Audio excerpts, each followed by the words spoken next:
Sa ngalan ng Ama at ng Anak at ng Espiritu Santo. Amen. Ang pagpapala ng ating Panginoong Hesukristo, ang pag-ibig ng Diyos Ama at ang pagpagkaisa ng Espiritu Santo naway sumainyong lahat. At sumaiyo din. Mga kapatid, ginugunitan natin ngayon si San Antonio de Padua, isang pari at pantas ng simbahan. Upang maging karapat-dapat tayo sa ating pagdiriwang, ating pagsisihan ang ating mga nagawang kasalanan.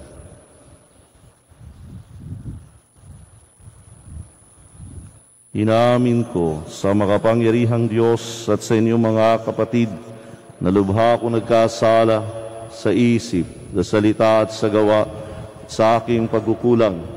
Kaya sinasamo ko sa mahal na Birheng Maria, sa lahat ng mga anghel at mga banal, at sa inyong mga kapatid na ako'y panalangin sa Panginoong ating Diyos. Kawaan tayo ng makapangyarihang Diyos, patawarin sa ating mga kasalanan, patnubayan tayo sa buhay na walang hanggan. Amen.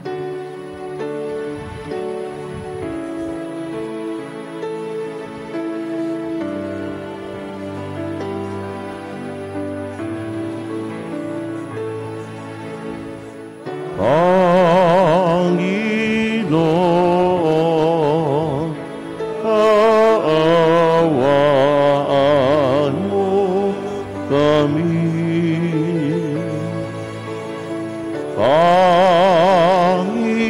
Panginoon, kaawaan mo kami. Kristo, kaawaan mo kami.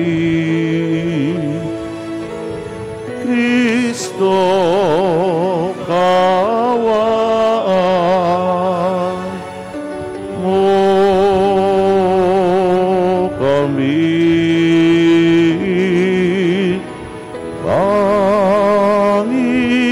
Panginoon, kaawaan mo kami.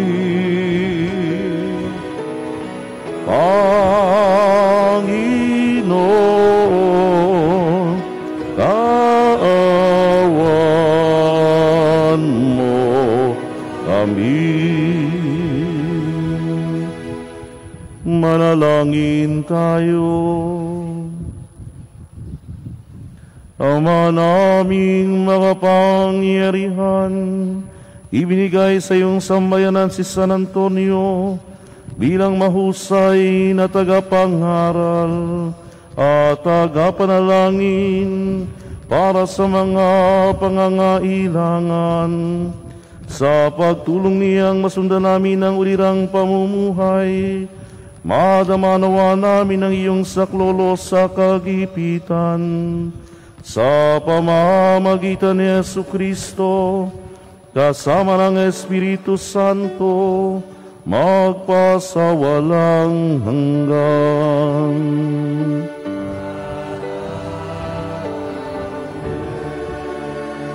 Ang lahat po ay magsiupo.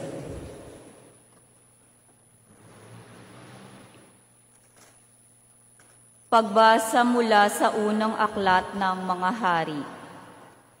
Noong panahong iyon, si Nabat ay may ubasan na nasa tabi ng palasyo ni Akab, hari ng Samaria. Nagustuhan ni Akab ang ubasan, kaya't sinabi niya kay Nabat, "Ibigay mo na sa akin ang iyong ubasan at gagawin kong taniman ng gulay pagkat malapit na sa aking palasyo. Papalitan ko ng mas mainam na ubasan o babayaran sa iyo."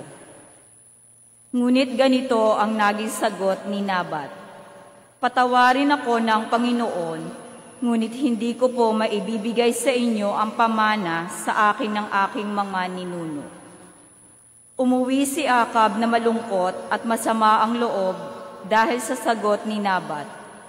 Nagkulong siya sa kanyang silid, hindi makausap at ayaw kumain.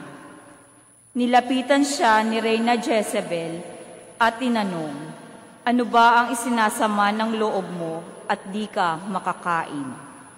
Sumagot ang hari, "Kinausap ko si Nabat na taga Jezreel at inalok ko siyang papalitan ko o babayaran ang kanyang ubasan.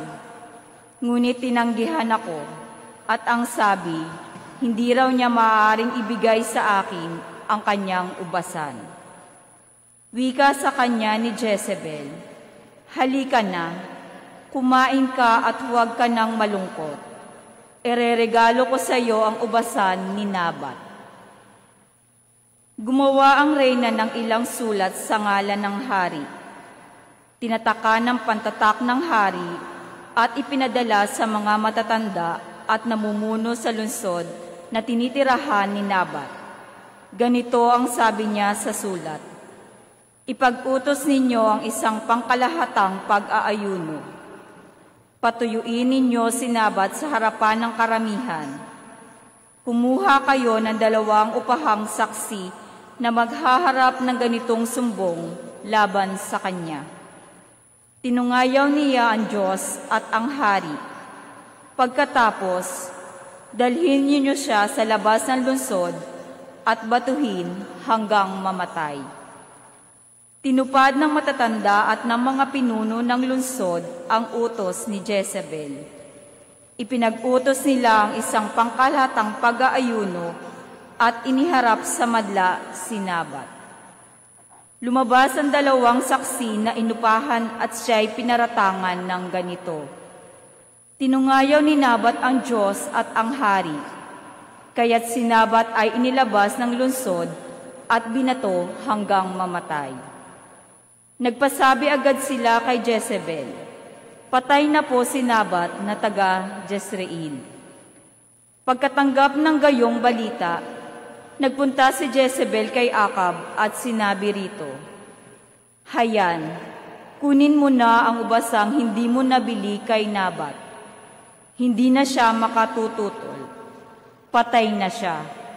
Nang malaman ni Akab na patay na si Nabat, pumunta siya sa ubasan upang angkinin iyon. Ang salita ng Diyos. Salamat sa Diyos. Panginoon, ako'y dinggin, pagbigyan sa aking daing. Panginoon, aking dinggin, pagbigyan sa aking daing. Ako'y dinggin poon, aking Panginoon, sana'y pakinggan mo ang aking panaghoy. Diyos ko at Hari, lingapin mo ngayon itong tumatawag at nagpapatulong. Panginoon, ako'y dinggin, pagbigyan sa aking hiling. Ang gawang masamay di mo kalulugdan, ang gawaing hidway di mo papayagan. Ang mga palalot masasamang asal, iyong itatakwil at kasusuklaman. Panginoon, ako'y dinggin, pagbigyan sa aking daing. Parurusahan mo yaong sinungaling, pati mararahas at ang mga taksil. Panginoon, ako'y dinggin, pagbigyan sa aking daing. Ang lahat po ay magsitayo bilang pagbubunyi sa mabuting balita ng Panginoon.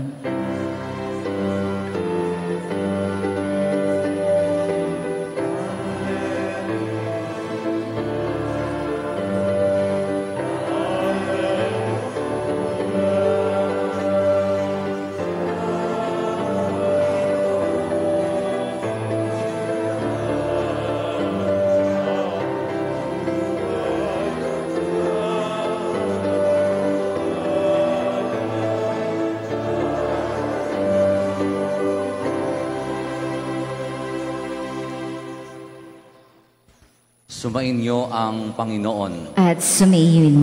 Ang mabuting balita ng Panginoon ayon kay San Mateo. Papuri sa iyo, Panginoon. Noong panahong iyon, sinabi ni Jesus sa kanyang mga alagad, "Narinig ninyo na sinabi, mata sa mata at ngipin sa ngipin. Ngunit ngayon sinasabi ko sa inyo, huwag ninyong labanan ang masamang tao. Kung may sumampal sa iyo sa kanang pisngi, iharap mo pa sa kanya ang kabila. Kung ipagsakdal kanino man upang makuha ang iyong baro, ibigay mo sa kanya pati ang iyong balabal. Kung sapilitang ipapasan sa iyo ng manlulupig ang kanyang dala ng 1 kilometro, pasanin mo ito ng 2 kilometro. Magbigay ka sa nanghihingi sa iyo at huwag mong pahindian ang nanghihiram sa iyo. Mga kapatid, ang mabuting balita ng Panginoon. Pinupuri ka namin, Panginoong Hesu Kristo. Ang lahat po ay magsiupo. Sa atin pong lingkod pari ng Parokya at Katedral de San Fernando at Vicario General ng ating Diocese kay Father Bien, at sa inyo po, mga namimintuho kay San Antonio, magandang umaga ho sa inyong lahat. Magandang umaga po, Father Ryan. Napakinggan po natin ang sinasabing Lex Talionis, yung batas na tungkol sa nagsasabing mata sa mata, ngipin sa ngipin. Ito po yung sinasabing pinaka matandang batas ng sanlibutan. Sa iba pong kultura, ito po'y tinatawag na the law of tit for tat. The law for this or for that. Kaya nga kung ano po yung iyong kinuha, yun yung iyong babayaran. Kung ano yung ginawa, yun ang iyong kukunin sa iyo. The law of equivalent injury. Ano ho? Mata sa mata, ngipin sa ngipin. Sabi ho ng mga nag-aral sa banal na kasulatan, this law is the beginning of mercy. Sa una ho siguro, medyo iba ang dating sa atin dahil parang yung violence, dahil mata sa mata, ngipin sa ngipin. Pero sabi ho ng mga nag-aral sa banal na kasulatan, sa kultura noon, ito daw ay simula ng habag. Bakit? Because it limits vengeance. Kung ano lang yung ginawa sa iyo, yun din yung babawiin. Hindi sosobra. Hindi ka makakabawi ng mas mabigat. Para maiwasan, yung po bagang mga naririnig natin sa mga teleserye, yung mga naririnig natin sa mga drama na mas magdudusa ka sa iyong ginawa, sa iyong kinuha sa akin. Pero, bagamat sa pagninilay ay ito daw yung simula ng habag at awa, ay hindi po ito ang sinasabi ng Panginoon sapagkat ito'y masama pa rin. Ang pagganti ay kasalanan at masama. Kaya sinabi ng ating Panginoon Jesucristo, huwag na tayong gagawa ng masama o huwag nating lalabanan ang masamang tao. Huwag tayong gaganti sa ginawa sa atin. Kagaya ng halimbawa na pinakita ng Panginoon. Marami po sa buhay po niya, maraming ibinatong pag-aakusa sa kanya ng mga iskriba at pariseyo. Lagi siyang tinutuya, lagi siyang ginagawa ng masama. Pero ni isang pagganti, walang ginawa ang Panginoon. Bagkos, siya po ay nagmalasakit. Bagkos siya ay nangaral, nagpaliwanag kung bakit niya ginagawa ang mga akala ng mga iskriba at pariseyo ay mali na ginawa ng ating Panginoon Jesucristo. Instead of vengeance, He gave what the flock, what the people were asking from Him. Mabuting gawa, mabiyayang gawa. Kaya sinasabi ng ating Panginoon, hindi tayo gaganti, gagawa tayo ng mabuti, magmamalasakit tayo sa nangangailangan. Katulad ng sinabi niya, na kapag hiningi sa iyo ang iyong baro, ibigay mo pati ang balabal dahil baka siya ay nangangailangan nito. Kapag ipinapasan sa iyo ng 1 kilometro ang kanyang dala, gawin mong 2 kilometro dahil baka siya ay nahihirapan, kailangan niya ng tulong, tutulungan natin ang humihingi sa atin ng mabuting gawa. Si Saint Anthony daw po ay mahusay sa kanyang pagtuturo, sa kanyang pangangaral. At noon po ay dahil nga wala pa yung mga technologies, he wrote everything in his notebook. Meron siyang isang kwaderno kung saan kanyang sinusulat ang kanyang mga homilya. Kami po ngayon, kuminsan sa cellphone na lang yung structure ng homily. Pero noon siya ay sa kwaderno. Yung kanyang homilya, yung kanyang mga pagninilay, yung kanyang mga itinuturo. And he greatly valued that notebook. Dahil naroon yung kanyang mga experiences kung paano siya minahal ng Diyos. At dahil nga po siya ay kilala na, mayroong kumuha ng kanyang kwaderno. Kumbaga'y natukso na baka siya naman ang mangangaral, siya naman ang magsasalita sa ibang tao. At yung kumuha nito, lumabas sa monasteryo. Sabi ho doon sa article.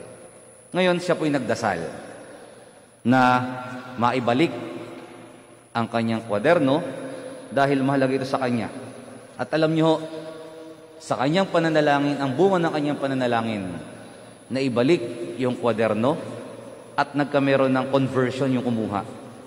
Muling bumalik sa monasteryo at sumunod sa yapak ng ating Panginoon Jesucristo. Nagbalik loob. Truly, good deed, prayer particularly, can lead an evil deed into repentance, can turn an evil man into a repentant sinner. Kaya napakaganda ho ng tinuturo sa atin ang salita ng Diyos at ni sa San Antonio sa ating pagdiriwang na ito. Kaya ho pag nilayan natin, ano ang nasa isip natin kapag tayo ay nasaktan? Ano ang ating tugon kapag tayo nagawa ng mali? Ano yung nasa isip at diwa natin kapag nalaman natin na tayo pala'y sinisiraan, kapag tayo pala'y ichinichismis, kapag tayo pala ay ginagawa ng masama? Tayo ba'y nagsasabi sa ating sariling, ipaparanas ko rin sa iyo ang ginawa mo sa akin? O kaya naman, katulad ng tinuturo sa atin ng Panginoon ngayon, tayo ay mananahimik, tayo ay magdadasal, ating kakausapin ang gumawa sa atin ng masama, aalamin ang dahilan at pangangaralan upang magbagong buhay. Sabi ho ni San Antonio, charity is the soul of faith.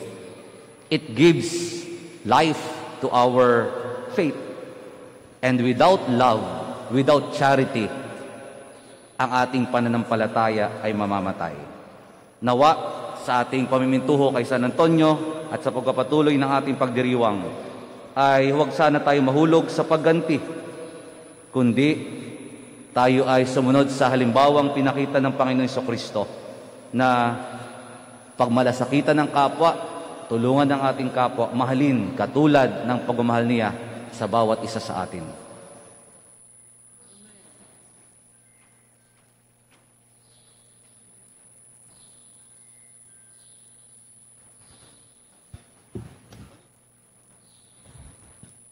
Ang lahat po ay magsitayo.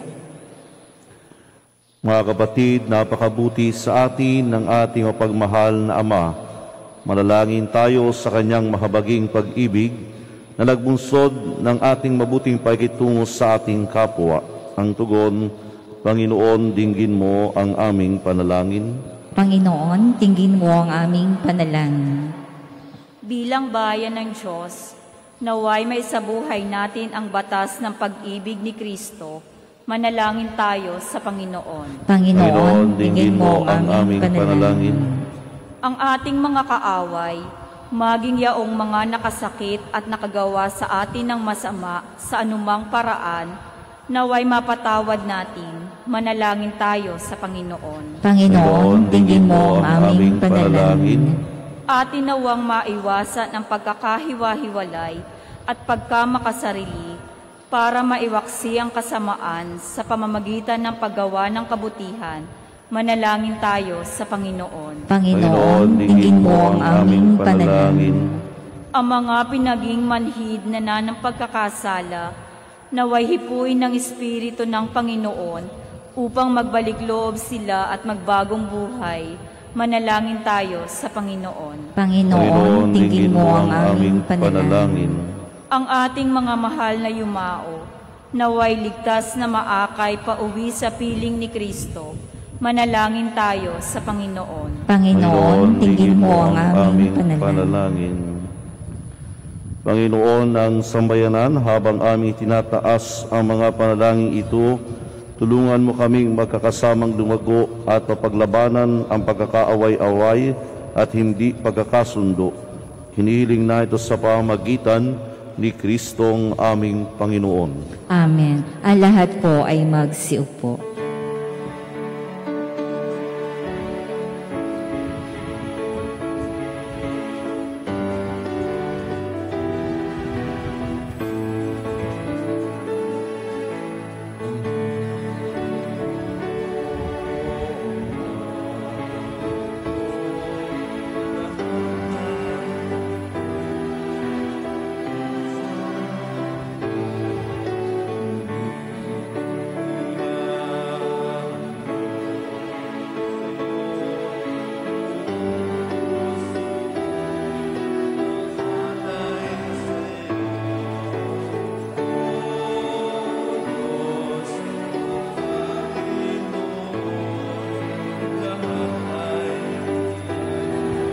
Aming inampon aming buhay at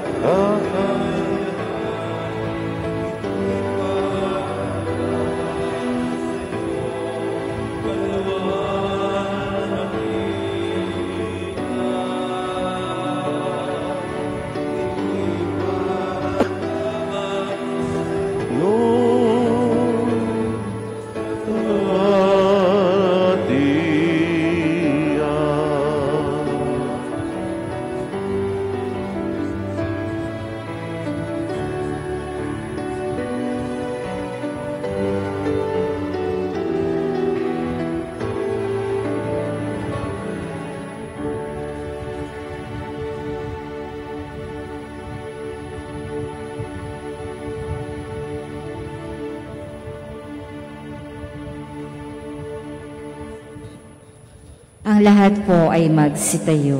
Manalangin kayo mga kapatid upang bagahain natin kalugdan ng Diyos sa mga makapangyarihan. Tanggapin nawa ng Panginoon itong paghahain sa iyong mga kamay, sa kapurihan niya at karangalan, sa ating kapakinabangan at sa buong sambayanan niyang banal. Ama namin, lumikha kami mga gumaganap sa paghahain ito, ay puspusin nawa ng kaloob ng Espiritu Santo, na kaliwanagan ng pananampalatayang lubusang sumikat, kay San Antonio parang kadakilaan mo ay mahayag, sa pamamagitan ni Jesucristo, kasama ng Espiritu Santo, magpasawalang hanggan.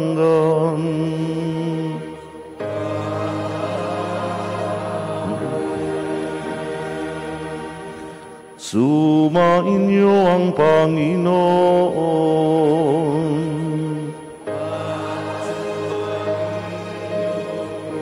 Itaas sa Diyos ang inyong puso at diwa.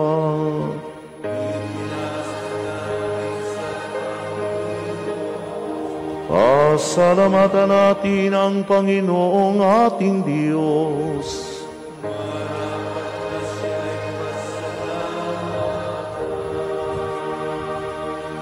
Ang maraming makapangyarihan, tunay ngang marapat na ikay aming pasalamatan. Ikaw ay nagniningning sa piling ng mga banal na ikinarangal mo sa kanilang kabutihan. Binibigay mo silang huwaran namin araw-araw at katuwang sa pagsamba sa iyong kamahalan. Sa pamamagitan ng anak mong sa Jesucristo, kami naliligid ng mga banal na tao. Sila'y mga saksi ng pananalig sa iyo magaganap namin sa ikararangal mo. Kaya kaysa ng mga anghel na nagsisiyawit ng papuri sa iyo nang walang humpay sa kalangitan, kami nagbubunyi sa iyong kadakilaan.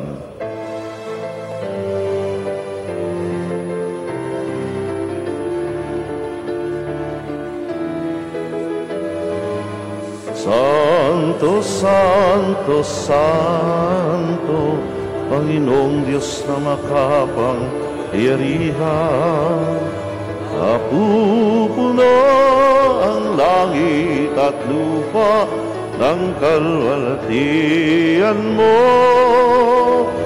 Hosana, Hosana sa kaitaasan,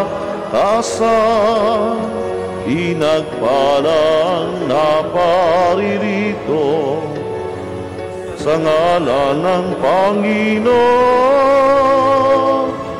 Hosana, Hosana sa kaitaasan.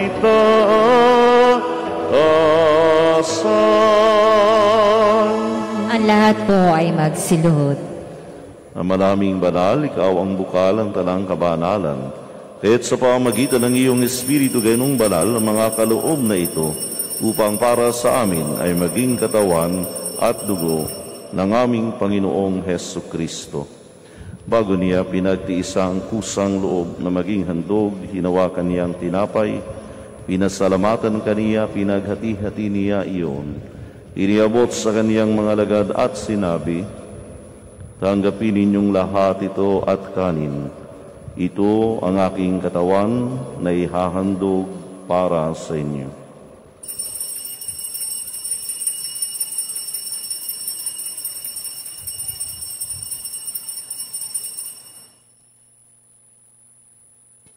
Ngayon din naman, nung matapos ang hapunan, hinawakan niya ang kalis, muli kaniyang pinasalamatan. Iniabot niya ang kalis sa kaniyang mga alagad at sinabi, tanggapin ninyong lahat ito at inumin. Ito ang kalis ng aking dugo, ng bago't walang hanggang tipan. Ang aking dugo na ibubuhos para sa inyo at para sa lahat sa ikapagpapatawad ng mga kasalanan. Gawin ninyo ito sa pag-alala sa akin.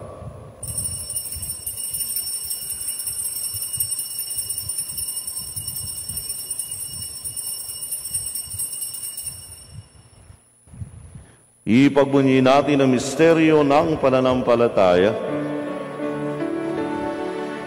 Si Kristo'y namatay, si Kristo'y nabuhay, Kristo'y babalik sa wakas ng panahon. Ama, ginagawa namin ngayon ang pag-alala sa pagkamatay at muling pagkabuhay ng iyong anak. Kaya tiniaalay namin sa iyo ang tinapay na nagbibigay buhay at ang kalis na nakakaloob ng kaligtasan. Kami nagpapasalamat dahil kami iyong minarapat na tumayo sa harap mo para maglingkod sa iyo. Isinasamo namin, kami magsasalo-salo sa katawan at dugo ni Kristo ay buklod sa pagkakaisa sa pamagitan ng Espiritu Santo. Ama, lingapin mo ang iyong simbahang laganap sa buong daigdig. Puspusin mo kami sa pag-ibig kay San Francisco na aming Santo Papa at ni Melray naming Obispo at ng Tanang Kaparian. Alalahanin mo rin ang mga kapatid naming nahimlay na may pag-asang sila'y muling mabubuhay gayon din ang lahat ng mga pumanaw. Kaawaan mo sila at patuloyin sa iyong kaliwanagan. Kaawaan at pagindapatin kaming lahat na makasalo sa iyong buhay na walang wakas. Kaysa ng mahal na Birheng Maria na ina ng Diyos na kanyang kabiyak na pusong si San Jose, kaysa ng mga apostol at ang lahat ng mga banal na namuhay dito sa daigdig ng kalugod-lugod sa iyo, may pagdiwang nawa namin ang pagupuri sa ikararangal mo sa pamamagitan ng iyong anak na aming Panginoong Hesu Kristo. Sa pamamagitan ni Kristo kasama niya at sa Kanya, ang lahat ng parangal at papuri ay sa iyo, Diyos amang makapangyarihan, kasama ng Espiritu Santo, magpasawalang hanggan.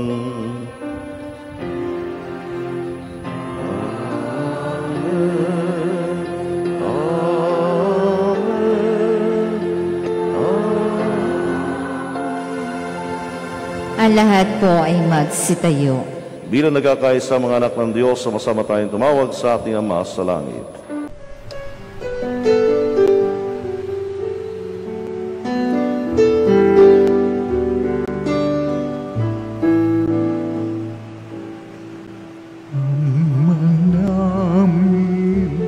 Sumasalangit ka, sambahin ang ngalan mo, mapasamin ang kaharian mo, sundin ang loob mo dito sa lupa para nang sa langit. Bigyan mo po kami ngayon ng aming kakanin sa araw-araw at patawarin mo kami sa aming mga sala, para ng pagpapatawa namin sa nagkakasala sa amin, at huwag mo kaming ipagdulot sa tukso, at yadya mo kami sa lahat ng masama. Inihiling namin kami adiya sa lahat ng masama, pagkalooban ng kapayapaan araw-araw, iligtas sa kasalanan, iliyo sa lahat ng kapahamakan, samantalang aming pinananabikan ang dakilang araw ng pagpapahayag ng tagapagligtas naming si Jesucristo.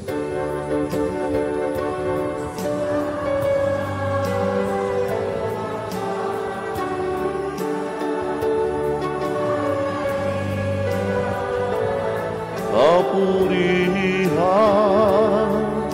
ngayon at magpakailanman, ngayon at magpakailanman. Panginoong Jesucristo, sinabi mo sa iyong mga apostol, kapayapaan ang iniiwan ko sa inyo, ang aking kapayapaan ang ibinibigay ko sa inyo. Tunghayan mo ang aming pananampalataya at huwag ang aming mga pagkakasala. Pagkalooban mo kami ng kapayapaan at pagkakaisa ayon sa iyong kalooban, kasama ng Espiritu Santo, magpasawalang hanggan. Amen. Ang kapayapaan ng Panginoon ay laging sumainyo. At suninyo. Magbigayan kayo ng kapayapaan sa isa't isa.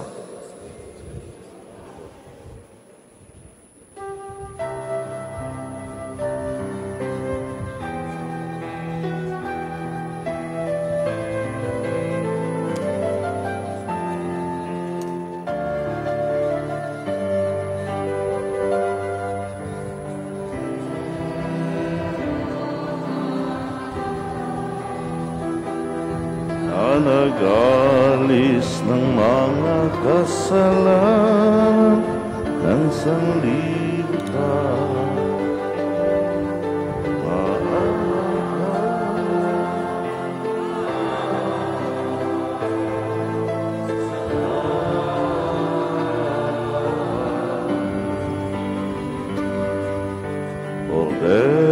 Cordero ng nag-aalis ng mga kasalanan ng sanlibutan. Maawa ka, maawa ka sa amin. Cordero ng Diyos na nag-alis ng mga kasalanan sanlibutan, ipagkaloob sa amin ang iyong kapayapaan.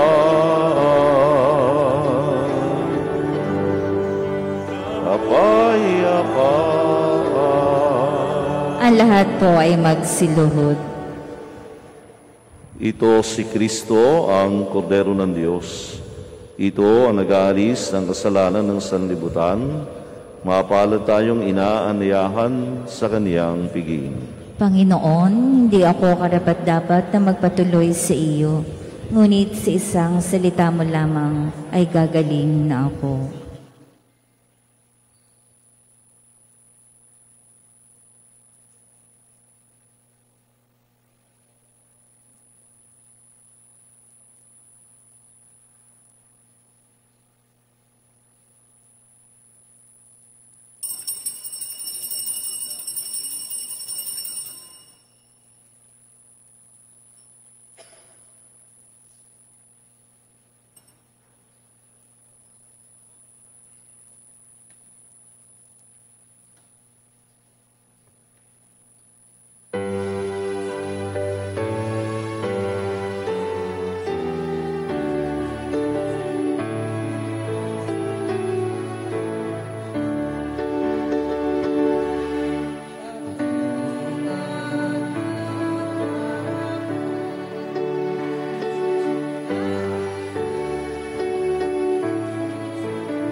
Ang lahat po ay magsitayo.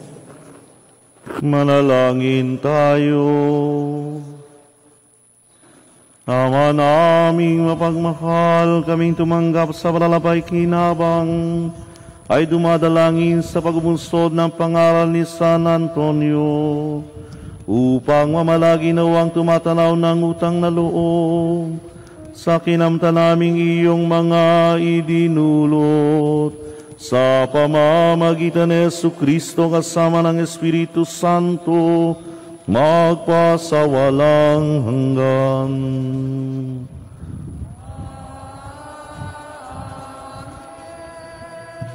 Inaanyayahan po sa unahan ang mga nagdiriwang ng kanilang kaarawan, nagdiriwang ng anniversary ng kanilang kasal, nakatakdang mga ibang bansa at sa ilalim sa pagsusulit.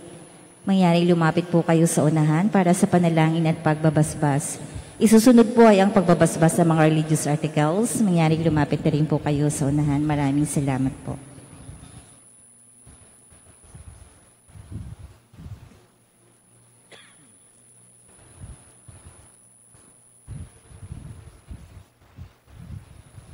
Maraming pagmahal sa nagmumulang lahat ng mabuting bagay, hinihiling namin, basbasan mo ang aming mga kapatid na nagdiriwang ng karawan, anibersaryo ng kasal, sa ilalim sa pagsusulit at sa iba't iba nilang pangailangan. Pagkalooban sila mas mahaba at makahulugang buhay, mabuting kalusugan, mapayapang kalooban, maliwanag na kaisipan, mga tapat na kaibigan, maayos na hanap buhay, at kaligtasan sa anumang kapahamakan. Basbasan mo rin ang gawain at adikain upang ito'y matupad ayon sa iyong kalooban. Pagpalain mo rin ang kalang angkan at mga mahal sa buhay. Higit sa lahat, patagin mo sila sa pananampalataya, patibayin sa pag-asa at pag-alabin sa pag-ibig. Hiling namin ito sa pamagitan ni Kristong aming Panginoon. Amen. Naway gawaran din ng Diyos ang pagpapala ang mga kasangkapan sa panalangin upang may ito'y maging gabay sa pagtahak sa kabanalan, paghangad ng buhay sa kalangitan, sa pamagitan ni Kristo kasama ng Espiritu Santo, magpasawalang hanggan. Amen.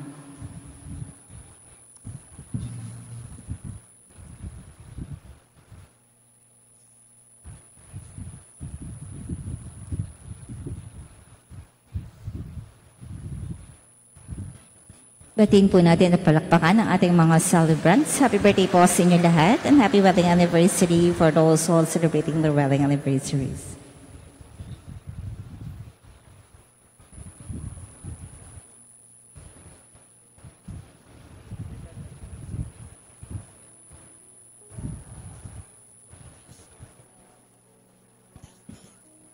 Ang lahat po ay magsitayo. Sumainyo ang Panginoon At sumainyo rin. Pagpalain kayo ng makapangyarihang Diyos, Ama at Anak at Espiritu Santo. Amen. Tapos ang ating pagdiriwang, humayo kayong mapayapa. Salamat sa Diyos.